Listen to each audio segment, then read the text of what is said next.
Les enfants de ma classe sont en train de disparaître. Mais c'est plus que ça. Ça se passe depuis une semaine. Il n'y a personne à qui je peux parler. Pas même leurs parents. J'enseigne à une classe de CE1, dans une petite école publique.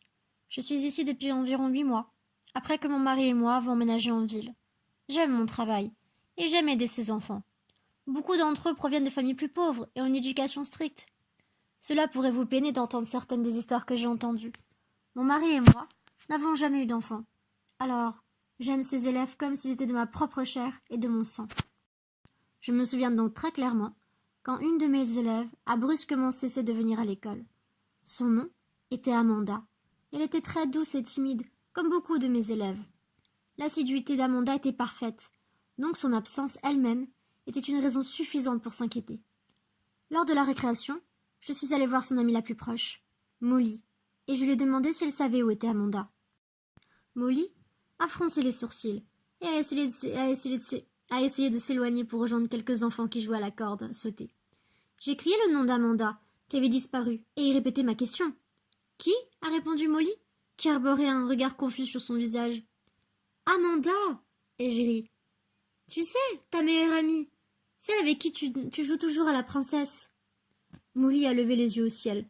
« Je joue à la princesse seulement avec Patty. » Je l'ai laissé partir, sans trop me poser de questions.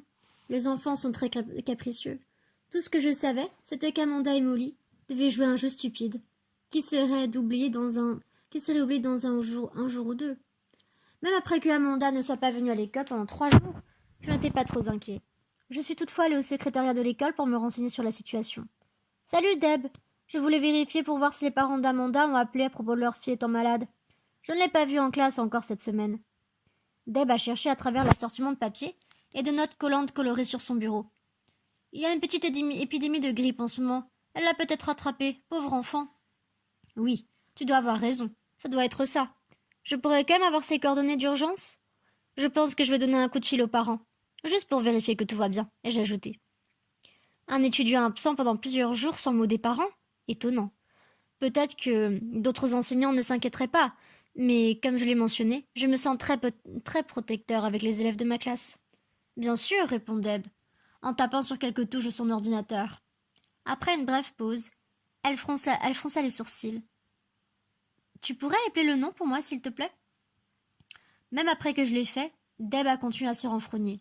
« Tu es sûr que c'est tout ?» Je n'ai pas d'élève à ce nom dans le système. J'étais perplexe.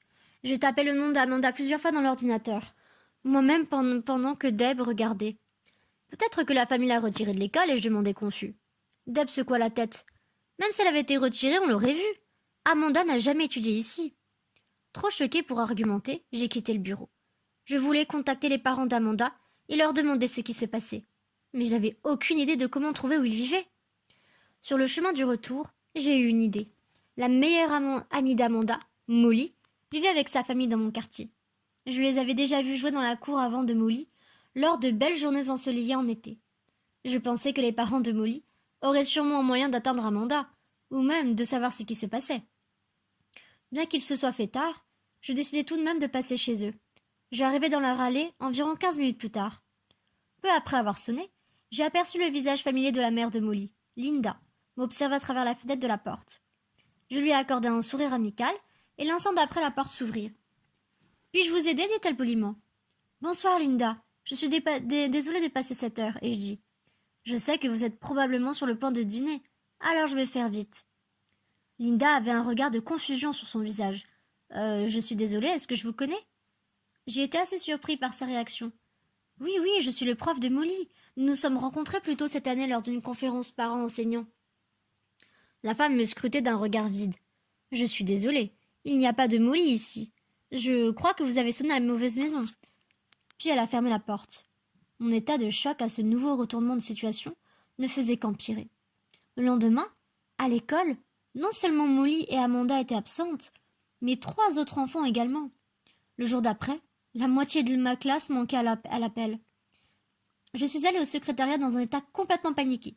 Je voulais seulement découvrir ce qui se passait. Et à ma grande stupeur, j'y ai vu moi-même qu'il n'y avait aucune trace des enfants disparus, comme s'ils n'avaient jamais existé, et encore moins dans ma classe. J'ai essayé de parler avec le directeur et avec d'autres enseignants. Personne ne se souvenait de ces enfants qui fréquentaient l'école. J'ai essayé d'atteindre les parents des enfants disparus. Ceux que je pouvais joindre n'avaient aucune idée de qui je parlais quand je mentionnais les noms de leurs fils et filles. D'autres ont simplement refusé mes appels et frénétiques coups à leur porte. Comment cela a-t-il pu arriver? Comment peut-on oublier son propre enfant? J'ai appelé mon mari plus tôt cette semaine pour essayer de lui expliquer ce qui se passait. Il était sympathique et solidaire, mais je savais qu'il ne comprenait pas vraiment ou ne croyait pas ce que je disais. Pour sa défense, j'étais parfois presque hystérique. Quand il rentrera à la maison ce week-end, je sais que je pourrai lui parler et lui faire comprendre ce qui se passe. En ce moment même, je suis assise dans mon salon, tout en tapant ce texte. S'il vous plaît, donnez-moi tous vos conseils. Je suis prêt à écouter n'importe quoi à ce stade. Attendez une seconde. Désolée, je suis de retour. J'ai repéré quelque chose de petit et violet qui sortait de sous le canapé. C'est une chaussure de petite fille. Je ne comprends pas ce que ça fait ici. Il n'y a pas eu d'enfant dans la maison depuis la visite de la famille de ma sœur à Noël. Ça n'a aucun sens. Quelqu'un pourrait-il oublier son propre enfant?